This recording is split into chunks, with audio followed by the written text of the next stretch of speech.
The tariff war lasted less than a month, as I predicted, and the US could not hold out first. Retail giant Walmart has notified Chinese suppliers to restock, with Walmart bearing the tariffs itself. Clearly, Walmart is not a charity and will ultimately pass the costs to American consumers. As the beautiful big store in Trump's words, Walmart fears empty shelves most. If customers think the store lacks supplies, their desire to shop decreases. Often, people buy goods they do not urgently need, but while shopping for essentials, they see other items and are spurred to buy in that environment. If people visit malls less frequently, it would be a disaster for Walmart. Many in the comment sections mentioned that American retailers have stockpiled and can hold out. However, these people often overlook that the US is a high-cost place, and stockpiling incurs warehousing fees. For bulk, low-cost consumables like toilet paper and towels, or large items like mattresses and Christmas trees, stockpiling is difficult.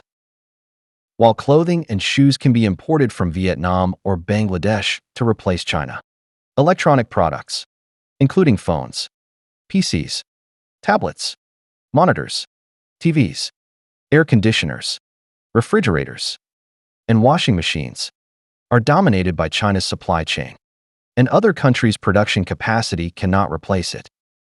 Even if assembled in Vietnam or Mexico, they still rely on Chinese components. Additionally, highly sensitive materials like medical tools and pharmaceutical ingredients are heavily dependent on China. If these supplies are cut off, it would cause catastrophic consequences and spark public outrage. These goods must be supplied promptly and cannot see excessive price hikes.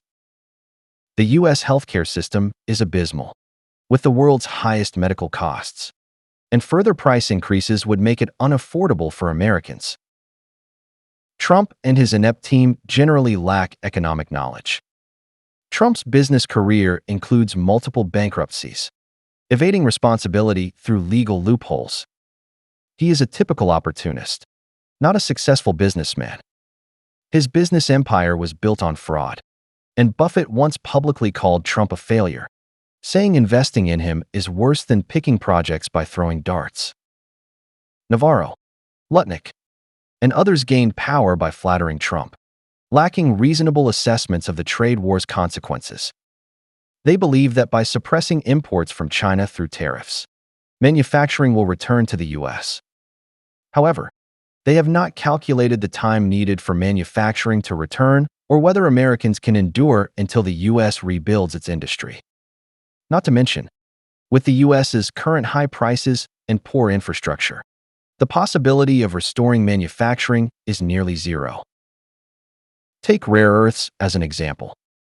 Trump's pressure on Zelensky is largely due to Ukraine's mineral resources, hoping Ukraine will stop fighting and repay U.S. debts with minerals, giving Americans abundant rare earths. However, he does not understand that rare earth mining requires high quality or veins, and refining technology demands long-term iteration. The U.S. lacks technical reserves in most rare earth projects and cannot produce enough to meet demand in the short term, neither in expertise nor quality. Some special metals depend on others, like gallium, a metal widely used in semiconductors, new energy, munitions, and aerospace, which is a byproduct of aluminum production. China controls 80% of its production, holding an absolute monopoly. This is because China is a major producer and consumer of aluminum, while the U.S. lacks China's aluminum consumption scale. If the U.S. produces large amounts of aluminum to make gallium, where would that aluminum go? The global economic ties have evolved over decades of international division of labor, with countries developing their competitive industries through market adjustments, exporting their strengths, and importing others' goods. Once formed, this pattern is hard to change by administrative orders. The U.S. defeated Japan by exploiting its status as a U.S. colony, using financial means to crush it. Back then, the U.S. was the world's top industrial power, far less dependent on Japan than it is on China today. Today's China is not only fully independent of the US, but also far stronger than Japan was then. Moreover, during the Plaza Accord, the entire West united to plunder Japan, leaving Japan no choice but surrender. Today's Trump is leading the US to challenge the world alone, including its traditional allies. So how can he win? I saw a YouTube blogger statistics showing that the US imports $600 billion in goods from China annually, but their domestic selling price is $2 trillion. This means importers and distributors gain far greater profits than China.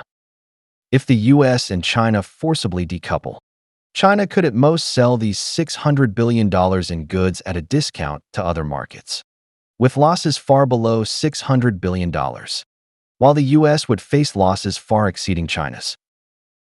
I hope Trump and his clown cabinet study some economic basics and stop doing things that harm others and themselves. Making America great again is possible, but it must be based on honest labor and improved productivity to compete with China, not on expecting to crush China and plant the American flag on its ruins.